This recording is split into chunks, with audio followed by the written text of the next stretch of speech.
સ્વાગત છે મિત્રો ગુજુગન ચેનલમાં। આ વિડીયોની અંદર આપણે વાત કરવાના છીએ પ્રધાનમંત્રી માતૃવંદના યોજના વિશે।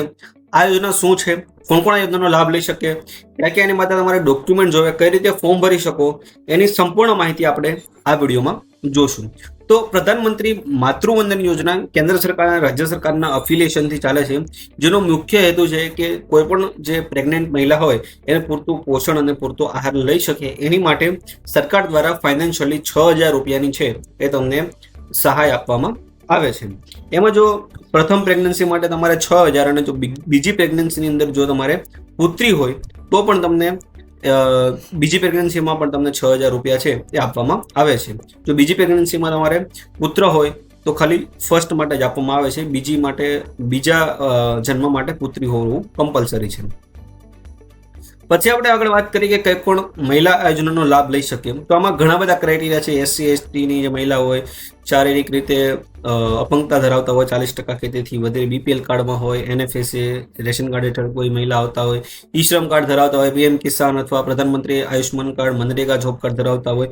મેઇન ક્રાઇટેરિયા છે કે જેમની આવક 8 લાખ કે તેથી ઓછી થતી હોય એ મહિલા પણ આ યોજનાનો લાભ લઈ શકે છે। બાકી તમે જોઈ શકો છો કે ઘણા બધા બીજા ક્રાઇટેરિયા છે। બાકી મોસ્ટ ઓફ છે 8 લાખ કે તેથી વધારે ક્રાઇટેરિયામાં ફિટ થતા હોય છે, તો ઘણી બધા મહિલાઓ આ યોજનાનો છે એ લાભ લઈ શકે છે। તો આનો છે ક્રાઇટેરિયા છે।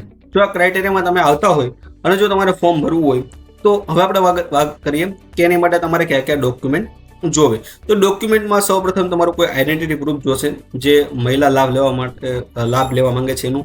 એમાં તમે આધાર કાર્ડ આપી શકો છો, પછી તમારા પતિનું આધાર કાર્ડ આપી શકો છો, ઠીક છે।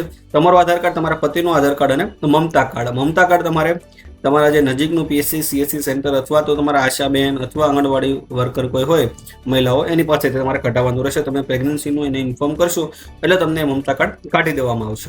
તો એ મમતા કાર્ડ તમારે અટેચ કરવું જરૂરી છે।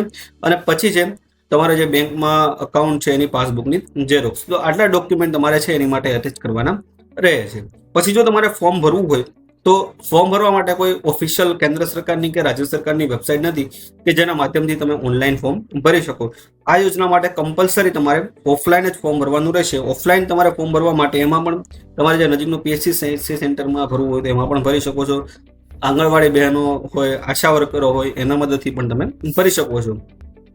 તો એ ફોર્મ જો તમારે જોતું હોય તો એ ફોર્મની લિંક તમને ડિસ્ક્રિપ્શનમાં આપી દઈશ। તો આ એનું ફોર્મ છે